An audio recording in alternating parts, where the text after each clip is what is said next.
नमस्कार, मी स्नेहा. आपण पाहताय साम टीव्ही. साम संजीवनी या आरोग्य विशेष कार्यक्रमात तुम्हा सगळ्यांचं स्वागत. कॅन्सर सारख्या आजारांवर होमिओपॅथिक औषधोपचार या विषयावर आपण चर्चा करणार आहोत आणि याविषयी जाणून घेण्यासाठी, यावर मार्गदर्शन करण्यासाठी आपल्या साम टीव्हीच्या स्टुडिओत आलेले आहेत MD आणि PhD homeopath doctor BS Bhosale. सरांचं स्वागत करूया. सर, तुमचं स्वागत आमच्या स्टुडिओत. नमस्ते मॅडम.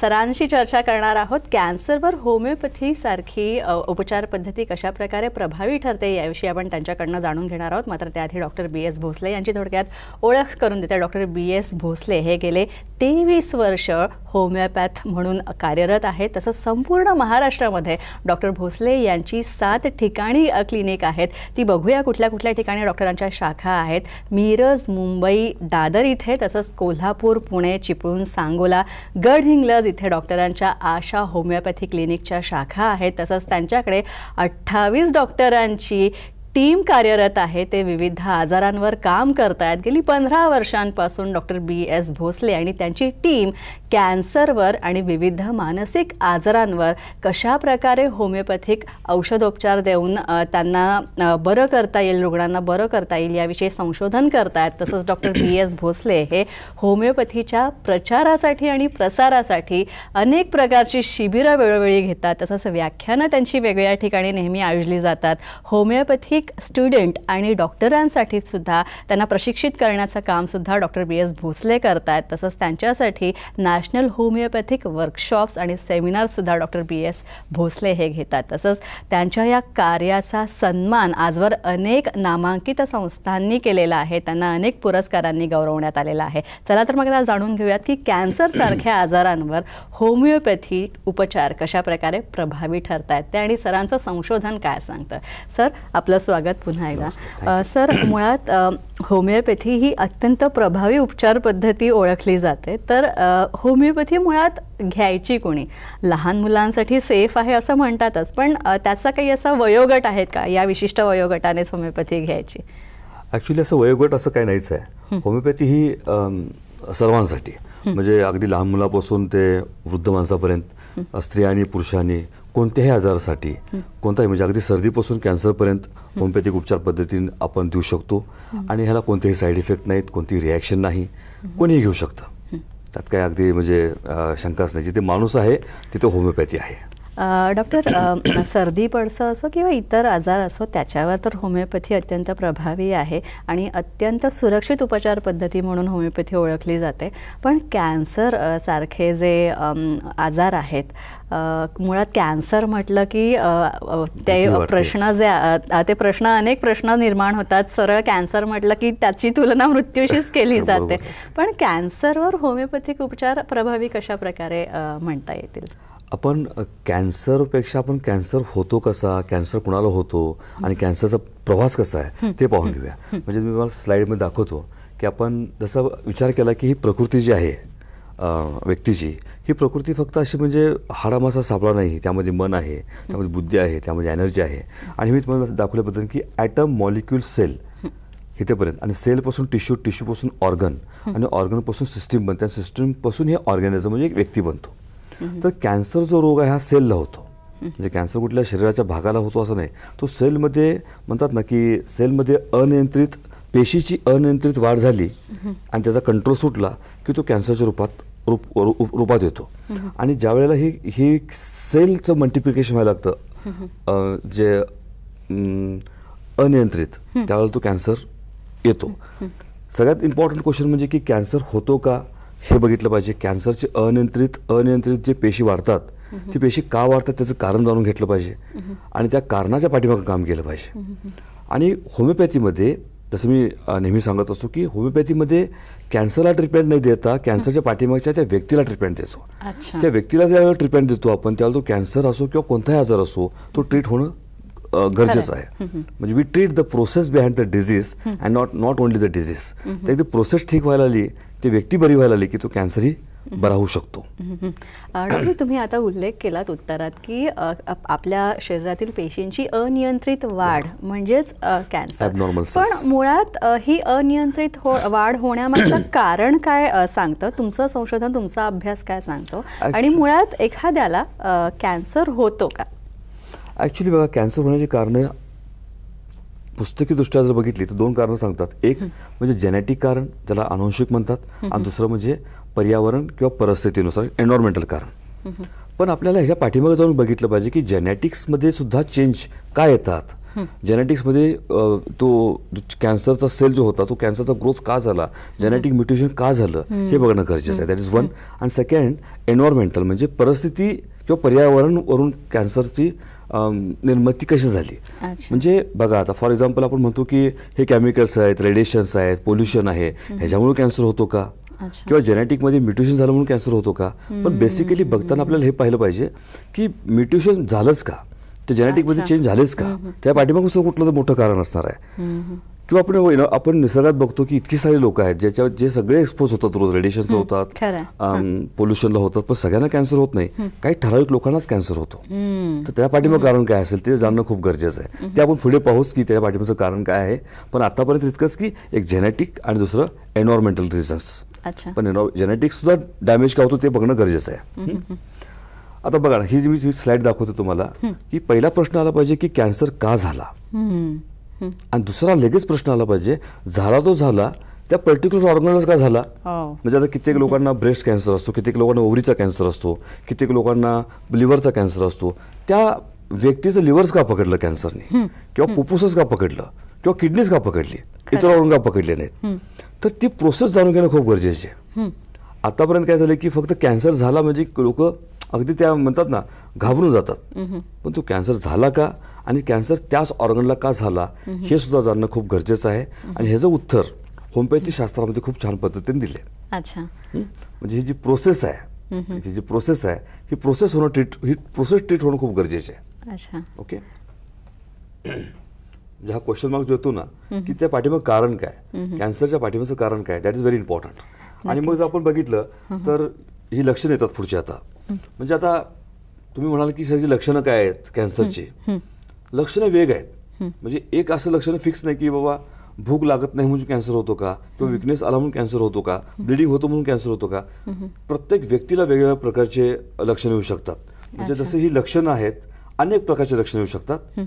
कॅन्सर कुठल्याही प्रकारचा असू दे, पण त्या पाठीमागचं कारण जाणं खूप गरजेचं आहे. त्या कारण फार महत्वाचं आहे. नक्कीच डॉक्टर, मी लक्षणांकडेच येणार होते की कुठल्याही प्रकारचा कॅन्सर असतो, फुफ्फुसांचा किंवा इतर स्वादुपिंडाचा, मूत्रपिंडाचा, किंवा अगदी ब्लड कॅन्सर असो किंवा आणखी वेगळा, तर या सगळ्यात लक्षणं कुठल्याही प्रकारचा कॅन्सर असो त्यात लक्षणं काय जाणवतात. कोणतेही लक्षण येऊ शकतात, वेग लक्षण येऊ शकतात. असं स्पेसिफिक लक्षण कोणतं नाही. फक्त त्या ऑर्गनला ज्या वेळेला कॅन्सर होतो, म्हणजे उदाहरणार्थ समजा फुफ्फुसाला झाला तर खोकला येऊ शकतो, स्टमकला झाला तर नॉशा वॉमिटिंग होऊ शकतं, भूक लागू शकत नाही, किडनीला झालं तर किडनीचे काही लक्षण येऊ शकतात. वेग लक्षण असतात. पण ते वेग लक्षणाच्या पाठीमागे कारण फार महत्त्वाचं आहे. आणि जोपर्यंत कारण बरं होत नाही तोपर्यंत कॅन्सरची प्रवृत्ती बरी होत नाही. डॉक्टर, आता कॅन्सरच्या ट्रीटमेंटवर किंवा उपचार पद्धतींवर येऊया.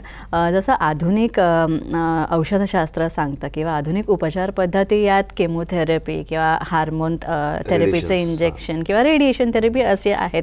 पण या व्यतिरिक्त आपण जर होमिओपॅथीचा विचार केला गेला तर त्याविषयी काय सांगाल. आता पहा ना, कसं आहे की एखाद्याला कॅन्सर झाला की 3 प्रकारची ट्रीटमेंट दिली जाते. एक त्याचं ऑपरेशन केलं जातं, दुसरं केमोथेरपी दिली जाते, आणि तिसरं रेडिएशन दिलं जातं. तसं आता मी पहिली स्लाइड दाखवतोय की समजा ट्युमर आहे आणि ट्युमरच्या पाठीमागे ट्युमर जर काढून टाकला तर त्याला आपण सर्जरी म्हणतो. नंतर केमोथेरपीज देतात आणि रेडिएशन्स देतात. पण त्याच्या पॅरलल एक ट्रीटमेंट जाते ती म्हणजे होमिओपॅथीची, होमिओपॅथी क्लासिकल सायन्सची. ज्यावेळेला आपण प्रकृतीची पूर्ण अभ्यास करतो, त्या व्यक्तीच्या प्रोसेसचा अभ्यास करतो आणि ते आजार कसा यायला तो बघतो, आणि त्या पद्धतीची जर ट्रीटमेंट दिली तर त्या पेशंटची रिकरन्स हा 100% म्हणणार नाही, पण त्या प्रकृतीवर डिपेंड आहे की तो रिकरन्स वाढू शकतो, कमी होऊ शकतो. कॅन्सरचा म्हणतात ना, कॅन्सर दुसऱ्या ऑर्गनला जाण्याचा सुद्धा मार्ग कमी होऊ शकतो, आणि ती शक्यता कमी.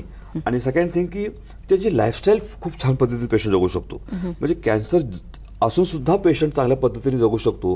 ही होमिओपॅथी शास्त्राची एक म्हणतात ना एक खासियत आहे. म्हणजे थोडक्यात आपण असं म्हणूया की होमिओपॅथिक उपचार पद्धती जर आपण कॅन्सरग्रस्त कुठल्याही कॅन्सरग्रस्त रुग्णांना दिली तर आपण त्याचं जीवनमान अधिकाधिक चांगलं करण्यात मदत करू, चांगल्या पद्धतीने लाईफस्टाईल छान पद्धतीने करू शकतो. आणि माझं असं म्हणणं आहे की एक तर प्लेन ज्यावेळेला आमच्याकडे पेशंट येतो कॅन्सर घेऊन, तर तो पेशंट बरं व्हायला खूप चान्सेस असतात. अच्छा. मग बऱ्याच रुग्णांच्या मनात प्रश्न येतो की आम्ही सर्जरी केली आहे, आम्ही ट्रीटमेंट घेऊ शकतो का? डेफिनेटली सर्जरीनंतर सुद्धा ट्रीटमेंट घेऊ शकतो. किमोथेरपी बरोबर ट्रीटमेंट घेऊ शकतो का? 100% किमोथेरपी बरोबर सुद्धा आपली होमिओपॅथिक कॉन्स्टिट्युशनल ट्रीटमेंट घेऊ शकतो.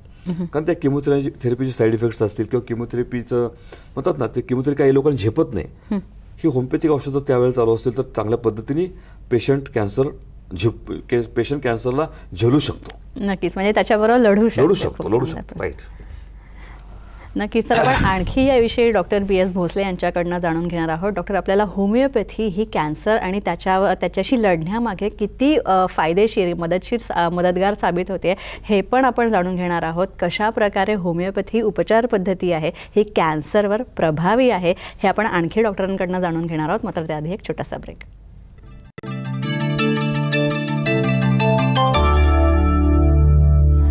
ब्रेकनंतर आपलं स्वागत. डॉक्टर BS भोसले आपल्याबरोबर आहेत. कॅन्सर आणि होमिओपॅथी उपचार यावर त्यांचं खूप संशोधन आहे, त्याविषयी आपण जाणून घेतोय. डॉक्टर, लहान मुलांच्या कॅन्सरविषयी, पीडियाट्रिक कॅन्सरविषयी मला विचारायचं आहे की लहान मुलांना कॅन्सर होणं हे सुद्धा प्रमाण हल्ली खूप वाढलेलं आहे. तर त्याविषयी काय सांगाल? कारण तुमच्याकडे बरेच पीडियाट्रिक पेशंट्ससुद्धा येत असतील, त्याविषयी काय सांगाल?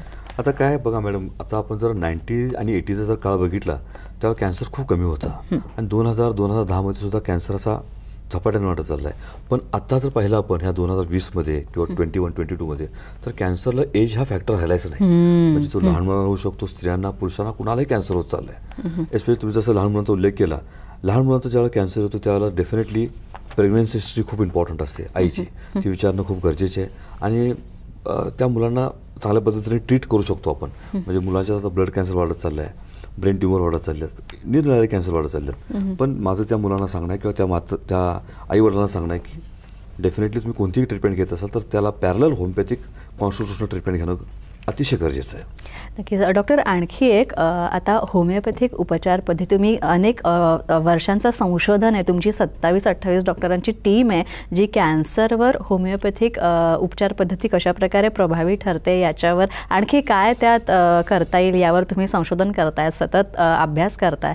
तर यालाच धरून मला एक प्रश्न असा आहे की जेव्हा आपण एखाद्या कॅन्सर रुग्णांना ही होमिओपॅथिक ट्रीटमेंट सुरू करतो तर कालांतराने या उपचार पद्धतीचे कुठल्या प्रकारचे पॉझिटिव्ह किंवा सकारात्मक परिणाम आपल्याला रुग्णांमध्ये दिसतात? तुमचा अभ्यास काय सांगतो? सगळ्यात इम्पॉर्टंट म्हणजे ज्यावेळेला पेशंट कॅन्सर घेऊन येतो आपल्याकडे त्यावेळेला त्यांचा कॉन्फिडन्स खूप खालवलेला असतो, जगण्याची इच्छा मेलेली असते. होमिओपॅथिक प्रॉपर औषध जर गेले तर डेफिनेटली त्यांची जगण्याची इच्छा स्ट्रॉंग होते, त्यांचा एनर्जी पॅटर्न खूप सुधारतो. कॅन्सर ज्यावेळेला होत असतो त्यावेळेला पेशंटची एनर्जी पॅटर्न खूप डिस्टर्ब होतो, म्हणजे आपली ऊर्जा जी असते ती ऊर्जा खूप डिस्टर्ब होते. आणि होमिओपॅथी शास्त्राचा सिद्धांतच आहे की ऊर्जाला वाढवा, रोगप्रतिकारशक्ती वाढवा, इम्युनिटी वाढवा आणि त्या आजाराला बरं करा. तर ज्यावेळेला प्रॉपर होमिओपॅथिक औषध ज्यावेळेला पेशंटला जातात त्यावेळेला त्याची ऊर्जा वाढते, त्याच्या कोणत्याही बाकीच्या सिस्टीमकडे कुठेही ते अफेक्ट होत नाही आणि डेफिनेटली त्यांची लाईफस्टाईल खूप छान पद्धतीने ते पेशंट जगू शकतात. आणि सगळ्यात इम्पॉर्टंट म्हणजे कोणतेही साईड इफेक्ट न होता. नक्कीच. डॉक्टर, कॅन्सरग्रस्त रुग्णांसाठी तुम्ही वेगवेगळी शिबिरं आयोजित करता. आता मुंबईतल्या सेंटरमध्ये तुमच्या जे दादर इथे आहे आणि मिरज इथे, तर तिथे सुद्धा तुम्ही होमिओपॅथिक खास कॅन्सर पेशंट्ससाठी काही शिबिरं आयोजित केलेली आहेत, सेमिनार आयोजित केली आहे, त्याविषयी आम्हाला थोडंसं सांगा. आता बघा मॅडम, कसं झालं की आम्ही गेले 23 वर्ष हा पूर्ण होमिओपॅथिक फील्डमध्ये काम करतोय आणि एक असा अनुभव आला की कॅन्सर खूप वाढत चाललं आहे. कॅन्सर आणि डेफिनेटली सायकॅट्रिक पेशंट पण खूप वाढत आहेत, मानसिक विकाराचे पेशंट पण खूप वाढत चालले आहेत. मग आम्ही असा एक निर्णय घेतला की त्या पेशंट लोकांना एक वेगळ्या पद्धतीचं एक युनिट काढावं म्हणून आम्ही येत्या 5 तारखेला 5 फेब्रुवारीला मिरज येथे एक छोटंसं आम्ही युनिट चालू करतो कॅन्सर रुग्णासाठी आणि मानसिक रुग्णासाठी. आणि 17 तारखेला मुंबईमध्ये सुद्धा तसं आम्ही एक शिबिर राबवतो कॅन्सर रुग्णासाठी. म्हणजे 2 शिबिर असणार आहेत, एक मिरजेमध्ये आणि एक मुंबईमध्ये. मिरजेमध्ये ते 5 फेब्रुवारीला आहे आणि मुंबईमध्ये आहे ते 17 फेब्रुवारीला आहे. तर हे कॅन्सर रुग्णांसाठी एक्सक्लुझिव्हली असेल ते. डॉक्टर, तुम्ही आता युनिट म्हणालात, कॅन्सर युनिट म्हणजे काय खासियत असणार आहे याची? ॲक्च्युली युनिट म्हणजे कसं केलं की काय होतं ना, आमच्या ह्या पूर्ण भरलेल्या ओपीडीमध्ये कॅन्सर रुग्ण हा वीक असतो किंवा त्यांना कधी कधी ओपीडीत बसायला जागा मिळत नाही, त्यांची प्रॉपर केस टेकिंग कधी कधी होऊ शकत नाही आमच्याकडून. मग आम्ही काय केलं, 2-3 डॉक्टर खास त्या युनिटलाच ठेवलेत आणि फक्त तिथे कॅन्सरचे रुग्णच येतील. बऱ्याच वेळ वेटिंगमध्ये आम्ही होमिओपॅथिक डॉक्टर्समध्ये आमच्याकडे सीट्स जे असतात त्या बसायला जागा कमी पडते, म्हणून आम्ही त्या युनिटमध्ये असं बेड साईड केस टेकिंग सुद्धा चालू करतोय, जेणेकरून त्यांना फुल डे थांबले तरी सुद्धा त्यांना त्याचा काही प्रॉब्लेम येणार नाही. त्या पद्धतीचे युनिट चालू केले आम्ही तिकडे. अच्छा, मुंबईतही ही व्यवस्था असणार आहे? मुंबईमध्ये आता अजून एक 6 महिन्यांनी होईल, पण मिरजेत आता स्टार्ट करतोय आम्ही. नक्कीच नक्कीच. डॉक्टर, आणखी एक गोष्ट अशी की तुम्ही आता तुमच्या बोलण्यात उल्लेख आला की कॅन्सरसोबतच मानसिक आजारांवर सुद्धा तुम्ही संशोधन करता, तर त्याविषयी सुद्धा आम्हाला थोडंसं जाणून घ्यायला आवडेल. ॲक्च्युली खूप सिम्पल आहे. बघा कसं आहे की मानसिक आजार म्हणजे काय की एक आपण आता बोलतोय, आपण हसतोय, खेळतोय, रागवतोय, त्याला एक बॅलन्स आहे. म्हणजे माणसानं रागवलं पाहिजे, हसलं पाहिजे, नाराज झालं पाहिजे, पण त्याची एक रिॲक्शन ठरलेली आहे. म्हणजे एक बॅलन्स लाईन अशी आहे, ज्यावेळेला तो व्यक्ती बॅलन्स लाईन पासून लांब जातो ना त्याला इनबॅलन्स म्हणतो आपण. मग इनबॅलन्स झाला ना त्याला नाव देतात की तू बायपोलर डिसऑर्डरचा पेशंट आहे किंवा सिझोफ्रेनिक डिसऑर्डरचा पेशंट आहे किंवा डिप्रेशनचा पेशंट आहे. तर त्याचा पहिला इम्पॉर्टंट आहे की ते इनबॅलन्सचा बॅलन्स होणं खूप गरजेचं आहे. पण ते इनबॅलन्सला बॅलन्स न करता लोक ते इनबॅलन्सलाच ट्रीटमेंट देत बसतात आणि तो पेशंट कधीच बरा होत नाही. होमिओपॅथी शास्त्राचा सिद्धांत असा आहे ते इनबॅलन्स जे झाले त्याला बॅलन्स करण्याचं काम करते आणि तो आमचा चांगला प्रयत्न असेल मानसिक रुग्णांसाठी सुद्धा. अच्छा डॉक्टर, होमिओपॅथिक उपचार पद्धतींविषयी आणखी एक बोललं जातं की होमिओपॅथ जे असतात ते रुग्णाच्या स्वभावाचा सुद्धा अभ्यास करतात, तर याविषयी सुद्धा मला जाणून घ्यायचं आहे. ॲक्च्युली बघा, आपण एक रुग्ण जेव्हा पाहतो ना, तो कोणताही आजार असो, तो टोटॅलिटीने त्याला पाहता आलं पाहिजे. म्हणजे रोग नंतर बघितला पाहिजे, पहिला तो रोगी बघितला पाहिजे. म्हणजे रोगी बरा झाला की रोग बरा झाला असा आमचा सिद्धांत आहे. We treat the man and not the disease only. म्हणजे ज्यावेळेला तुम्ही त्या मॅनला बरं करता पूर्ण, मॅन म्हणजे कोण हो? मॅन म्हणजे तो त्याचं शरीर, त्याचं मन, त्याची बुद्धी, त्याची एनर्जी म्हणजे मॅन ना. तुम्ही असं एक वेगवेगळं करू शकत नाही. आणि होमिओपॅथी शास्त्रामध्ये ह्या सगळ्यांना एकत्र करून औषध देण्याची पद्धती आहे. त्यामुळे तिथे मानसिकता विचारणं खूप गरजेचे आहे. आणि जसं तुम्हाला सांगितलं की प्रत्येक विचाराला एक आजार आहे. प्रत्येक विचाराला एक आजार आहे. म्हणजे असं नाही की तुम्ही विचार करताय, काहीतरी भन्नाट विचार करताय, ॲबनॉर्मल विचार करताय आणि त्या ॲबनॉर्मल विचाराचं कुठं फळ येणार नाही असं होऊ शकत नाही. ज्या वेळेला तुम्ही ॲबनॉर्मल विचार करता किंवा विचारांना तुम्ही कंट्रोलात ठेवू शकत नाही, तेव्हा डेफिनेटली त्याचं रूपांतर बॉडीत येताना तिचं डिझीज फॉर्ममध्ये येऊ शकतं. त्यामुळे प्रत्येक विचाराला आजार आहे. डॉक्टर, आता परत मूळ विषयाकडे मी येते की आता कॅन्सर तुम्ही आता म्हणालात की आता काही असं कारण ठोस राहिलेलं नाही आहे की बरीच कारणं असतील, काही लाईफस्टाईल बदलांमुळे सुद्धा कॅन्सर होतं किंवा काही अनुवांशिक कारणंसुद्धा असू शकतात किंवा आणखी वेगळी कारणं असू शकतात. पण जेव्हा पेशींचं विघटन होण्याचं प्रमाण अनियंत्रित होतं किंवा अनियंत्रितपणे पेशी विघटित होतात आणि जेव्हा कॅन्सर होतो तेव्हा त्याच्यानंतर जागं होण्यापेक्षा, मुळात एखादा आजार नंतर जागं होण्यापेक्षा त्याच्या आधी आपण prevention is better than cure असं जे म्हणतात, तर उपचारांपेक्षा प्रतिबंध केव्हाही चांगला. तर मग कॅन्सरच्या बाबतीत आपल्याला मुळात होऊ नये म्हणजे तर आपण काय करावं किंवा तुम्ही काय सांगाल याविषयी? आपण जनरली काय करतो ना की बघा, तू गुटखा खाऊ नको, मावा खाऊ नको, सिगरेट पिऊ नको, तुझे काय म्हणतात त्याला, काही वेडवाकडं खाऊ नको, म्हणजे तुला काय होणार नाही. तुम्ही समाजात जर पाहिला असाल ना, अशी असंख्य लोक मिळतील ज्यांनी तंबाखू कधी खाल्ली नाही, सिगरेट कधी पिलं नाही, त्यांनाही कॅन्सर झालेला आहे. आणि असे कित्येक लोक आहेत ज्यांनी तंबाखू गुटख्याशिवाय जगले नाहीत, त्यांना कॅन्सर झालेला नाही. म्हणजे याचा अर्थ असा नाही की तंबाखू आणि गुटखा खाणं चांगलं आहे, सिगरेट पिणं चांगलं आहे, पण ते सेकंडरी कारण आहे. प्रायमरी जे कारण आहे, प्राथमिक कारण जे आहे ते तुमची मानसिक परिस्थितीच तुमचं प्राथमिक कारण आहे. त्यामुळे मानसिक परिस्थिती खूप बॅलन्स राहणं खूप इम्पॉर्टंट आहे. म्हणजे मी आता इतक्या वर्षात इतके पेशंट्स बघितले, म्हणजे माझा एक अनुभव असा आला की खूप काळजी करणारी लोक खूप मुलांची काळजी करतात, कामाची काळजी करतात, करिअरची काळजी करतात, जबाबदाऱ्यांची काळजी करतात, चिंताग्रस्त लोक असतात आणि त्याला खूप अटॅच असतात.